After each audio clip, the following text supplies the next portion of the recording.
Morning everyone, welcome back to our channel. আদি এখানে এই যে খেলছে সকালবেলা, আর পাখা এই যে টর্চ, বই পত্র, আর আমি ওকে এই যে খাওয়াচ্ছি। এই টর্চটা বন্ধ কর, টর্চটা বন্ধ কর, হাই করে দে, বলো গুড মর্নিং।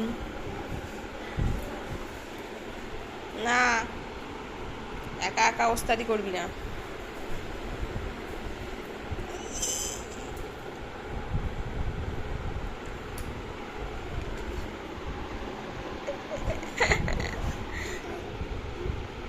পরে না জানো আরেকটু করতে গিয়ে, চামচে যেটা আছে যথেষ্ট। তুলছে এক গাদা।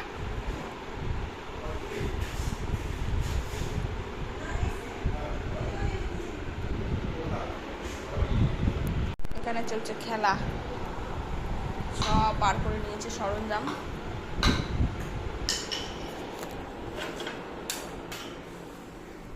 আর আজকে আদিকে নিয়ে যাবো চুল কাটাতে একটু পরে। তাই আদি চুল কাটবি? জানি না কাটবে কিনা।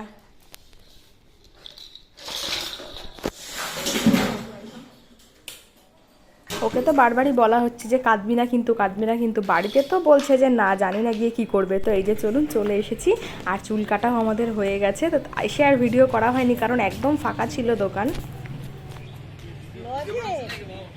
এই যে এই কাকু চুল কেটে দিয়েছে, হয়েছে? কান্না তো কান্না। দাদুকে টাটা করে দাও, টাটা করে দাও।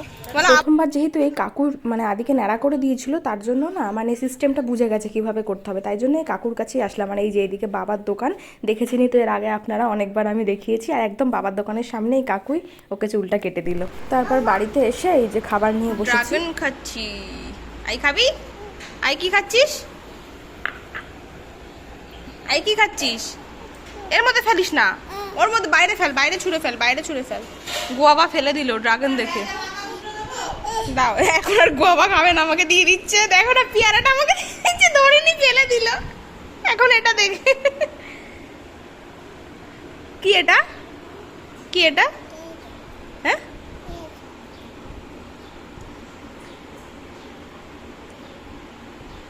ভালো না?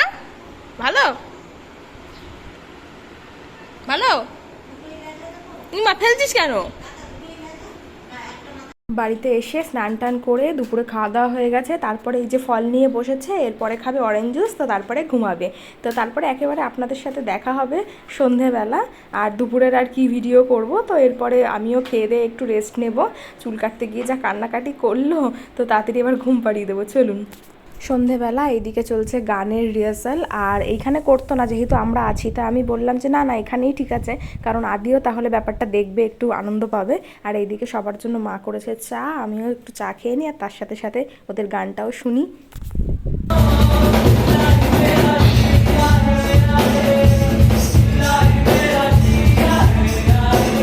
এইদিকে দেখুন, আমাদের বড় গিটারিস্ট গিটার নিয়ে বসে পড়েছে, ওর থেকেও গিটারটা বড়।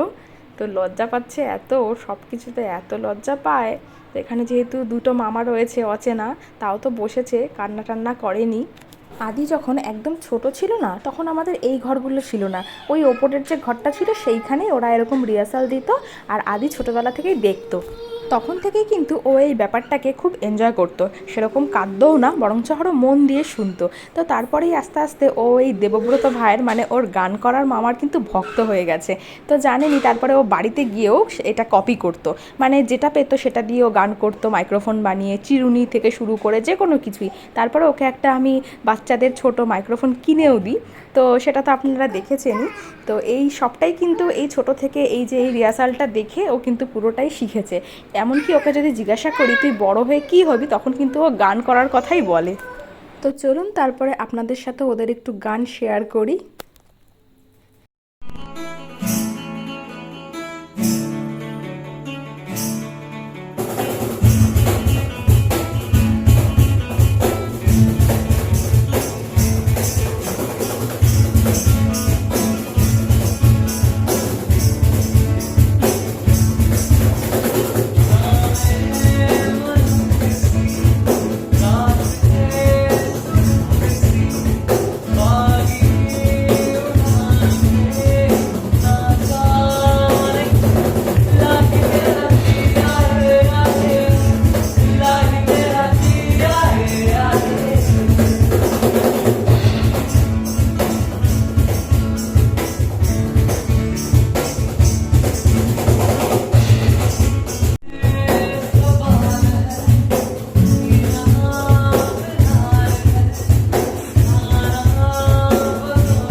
যে আদিকে দেওয়া হয়েছে এদিকে ঘিয়ে ভাজা পরোটা, আর ও এইটা নেওয়ার জন্য অনেকক্ষণ থেকে বায়না করছিল। তো ওরা এখন একটু গল্প টল্প করছে, তো তার জন্য আদিকে এটা ওর মামা দিয়ে গেল, ও এটা এরকম বাজাচ্ছে। কোথায় পড়ে?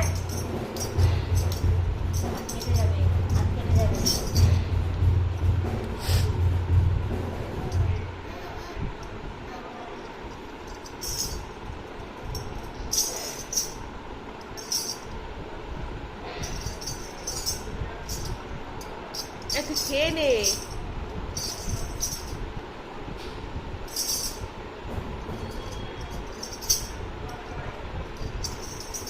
এখন নিজে নিজে ট্রাই করছে পায়ে পড়ার জন্য। তো সব মোটামুটি ও জানে, আর এইসবের মধ্যে যত বেশি থাকবে না তত আর কি সবার জন্যই ভালো, কারণ সাংস্কৃতিক কালচার কার না ভালো লাগে। তো মনও ভালো হয় এতে, এতে তো খারাপ কিছু নেই। তো এদিকে আবার গিটারটা নিয়ে বসেছে, তো চেষ্টা করছে, জানি না কতটুকু কী হবে। তো চলুন আমিও তাহলে আস্তে আস্তে ভিডিওটা এখানে শেষ করি। আজকের ভিডিওটা খুব একটা বেশি বড় হলো না, তো এখানেই শেষ করলাম। সবাই ভালো থাকবেন। ভিডিওটা যদি ভালো লেগে থাকে অবশ্যই একটা লাইক করবেন, আর চ্যানেলটি সাবস্ক্রাইব করতে ভুলবেন না। Thank you, good night.